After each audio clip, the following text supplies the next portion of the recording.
Hey everybody, I'm Brian Rao with a video review of Data East Arcade Classics. But before I begin, I want to offer a few credentials, so to speak. Because it always bothers me when I see a 14-year-old doing a video review about a retro game, and he's talking about the old school arcade scene like he was even alive at the time. I was. I was the 4-year-old dragging the footstool over just so I could reach the controls. I still have a pocket full of tokens. And I remember when Star Wars Arcade, no, not that Star Wars Arcade, this one, was a modern marvel of 3D gaming.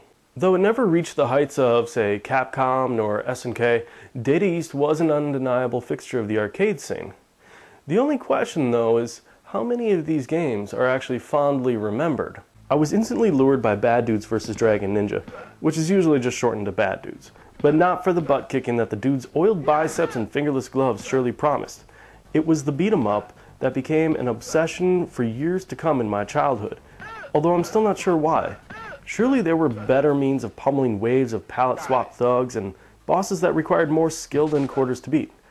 Altered Beast and Double Dragon come to mind.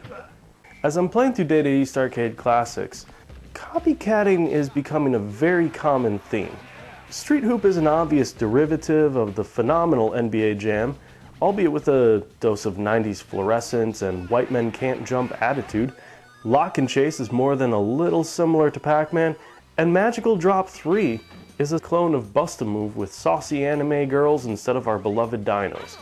I'm starting to think that the only reason I remember most of these games is because my real favorites were taken and I didn't have the patience for the quarter line. Burger Time is an obvious star of this compilation. The game may not have the legendary status of Donkey Kong or Centipede, but the tribulations of a chef battling condiments and building hamburgers manages to stand up to the degradation of time, and that is the true test of any compilation. Likewise, Heavy Barrel is still an intense run-and-gunner, even if it is a knockoff of the Kari Warriors, and Caveman Ninja, aka Joe and Mac, is still a challenging and charismatic platformer. So there are diamonds in the rough. You just have to slog through a lot of mud to find them. Crude Buster is one of the more recognizable names, but more out of infamy. So many rookie collectors have bought Crude Buster thinking it was Combatribes that the mistake has become a running joke. I can't even begin to imagine how the nearly uncontrollable Express Raider made the cut. Out of irony, perhaps? I mean, it does have a martial artist cowboy. Some of the compilations out there, especially those of Namco and Midway, are the textbooks of video game history.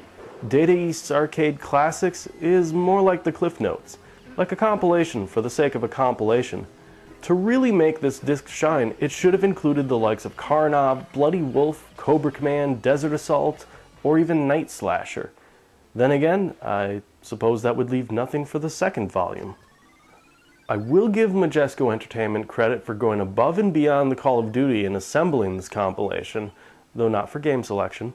Majesco packed in numerous galleries including marquees and advertisements for the original machines. Far more exciting is the addition of 5 goals per game, similar to Xbox Live achievements or PSN trophies.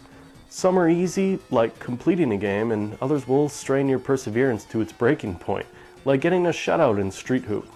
Get all 5 goals and you unlock a special mode that raises the difficulty even higher. On top of that, any game can be saved and loaded. The goals and save files could be enough to tempt some pirates away from downloading ROMs, but probably not. The selection of games simply isn't strong enough. Your kids aren't likely to be impressed by anything shown here, and the adults are left pondering the whereabouts of the real classics. At least it has Bad Dudes. I'm bad!